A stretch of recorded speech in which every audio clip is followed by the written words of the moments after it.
Good afternoon, everyone. Welcome back to the show, The Honest Work Show. I think we're on episode 6.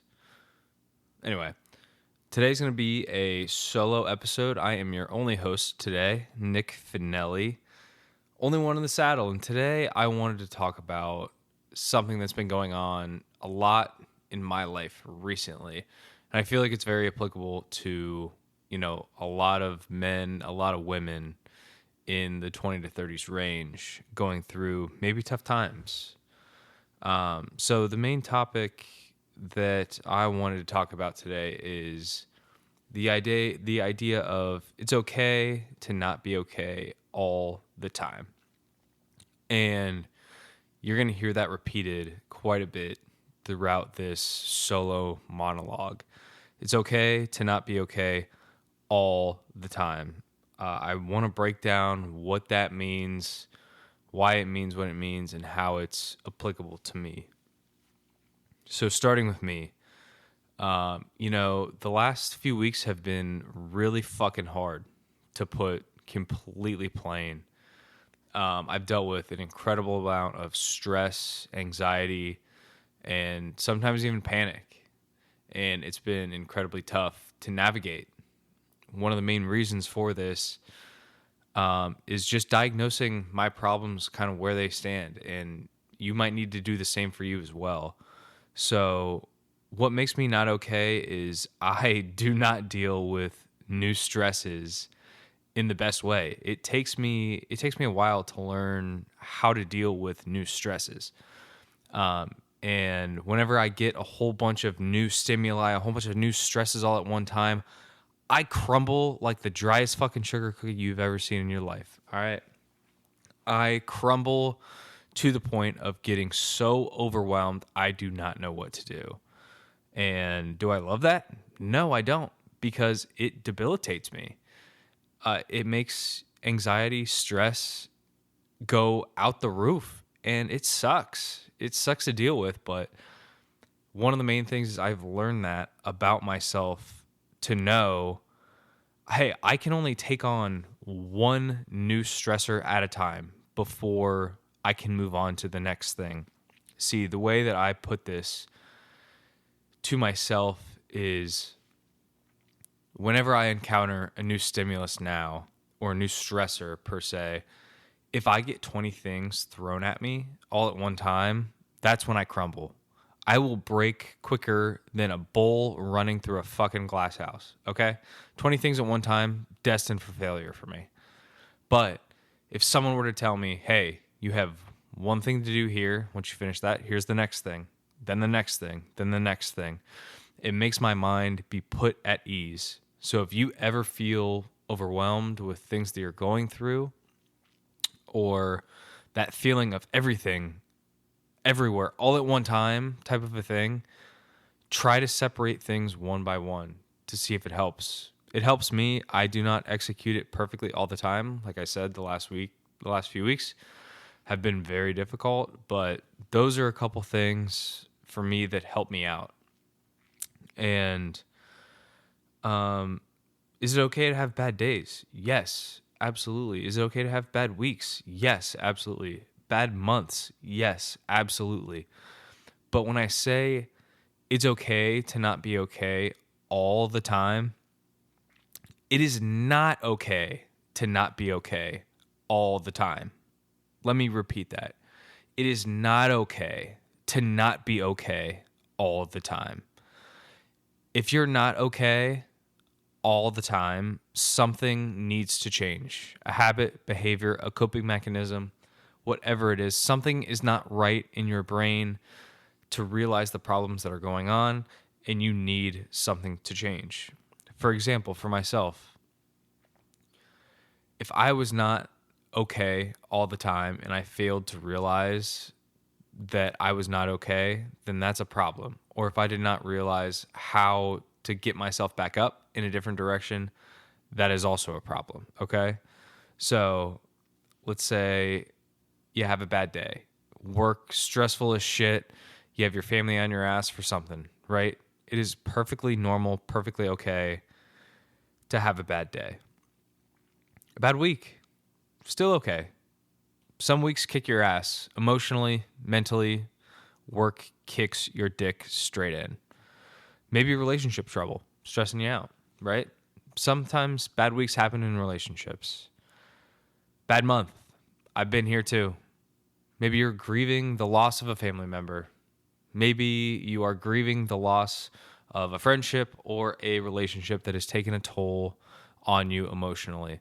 Bad months are perfectly normal. I've been there and they get better. But if they last past a month, past 6 months, past a year, this is the time where you have to look at yourself in the mirror, look inward, and decide what is really going on with the habits, the behaviors. Why can I not work past the major things in my life?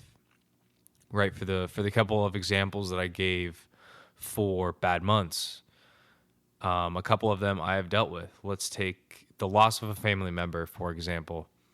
If you are grieving the loss of a family member, a friend, or a relationship, there are healthy ways to cope through those things as to why bad weeks compound into months, bad months compound into a couple months.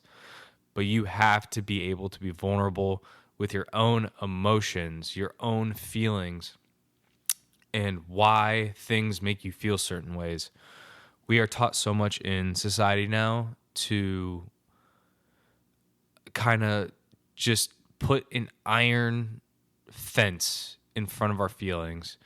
We are taught as people to be human punching bags for different thoughts, emotions from others, and not be able to express that, taking punches over and over and over and over again. But after a while, all of those punches leave emotional bruises. All of those punches eventually get to you. And in this case of the punching bag example, it's not going to be a punching bag that takes the beat of it. It's going to be you. It's going to be your soul. It's going to be your self-esteem. It's going to be your person. I'm speaking about this because that person is me. Not talking about things hurts. It sucks. You need to be able to release feelings, release emotions, but most importantly, you need to be able to understand them.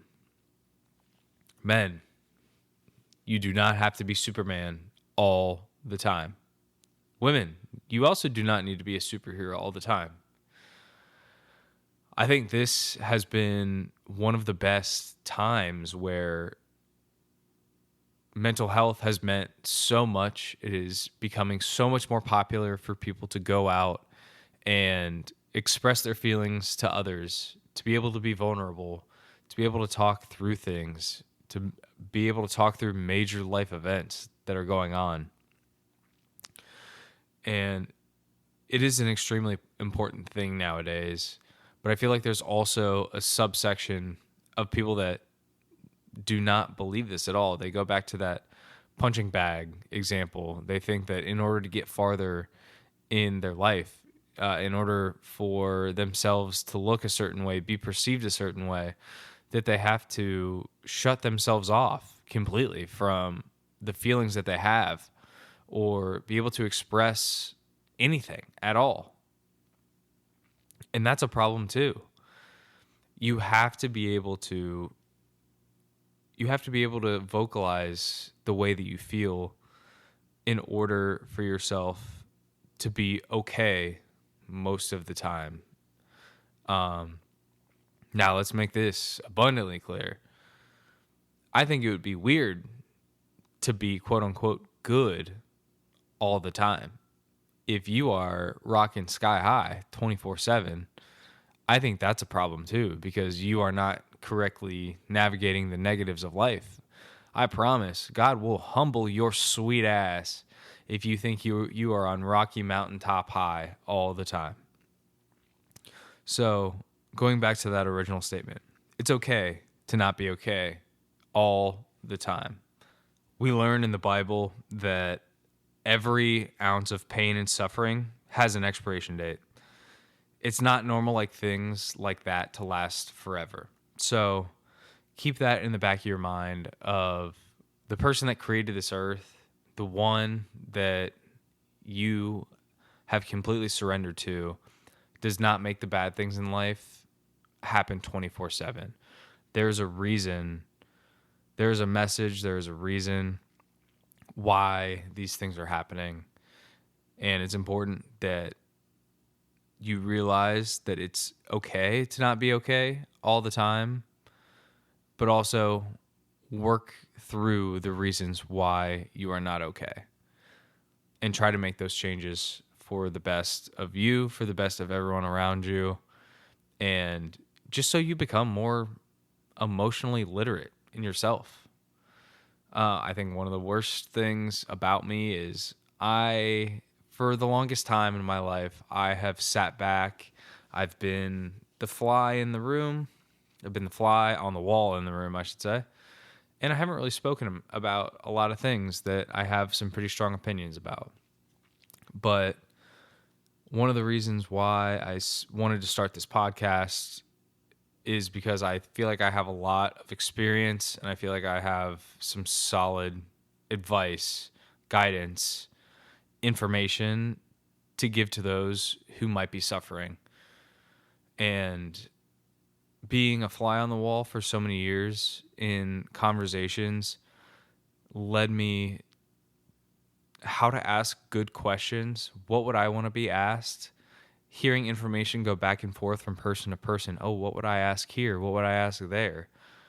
And absorbing all the information is good. It is good to be able to absorb information from conversations, ask good questions, and be able to write about it, take notes about it, and everything like that. But once you break that barrier of being able to speak about it and being able to put your ideas into something palatable for people to understand and take to heart, I think that is something that I'm working towards now. And that scares the living shit out of me.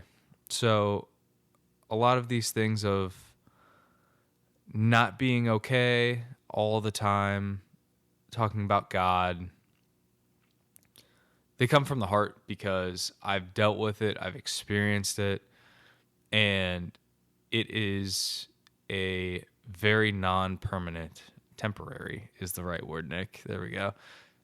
Temporary is the right word for all of these things because God made it temporary. Suffering is temporary, and just know the next page of whatever is going on, whatever stress, anger, anxiety, panic attack is around the horizon of what might be for you, or whatever habit or whatever thing that you're trying to change in your life, right? God only makes this stuff temporary for a reason. And I think there is where I'm going to wrap up for this little solo expedition. So, episode 6, Honest Work Show. Thank you guys very much. Reminder, follow us on social platforms, Instagram at Honest Work Show, and then we are on Spotify and Apple for podcasts. So I don't know. I think this will come out Friday morning. I'm hoping. Hopefully, Reid and I will be back with you next week. I have some wild stories from the previous weekend that I need to share from that.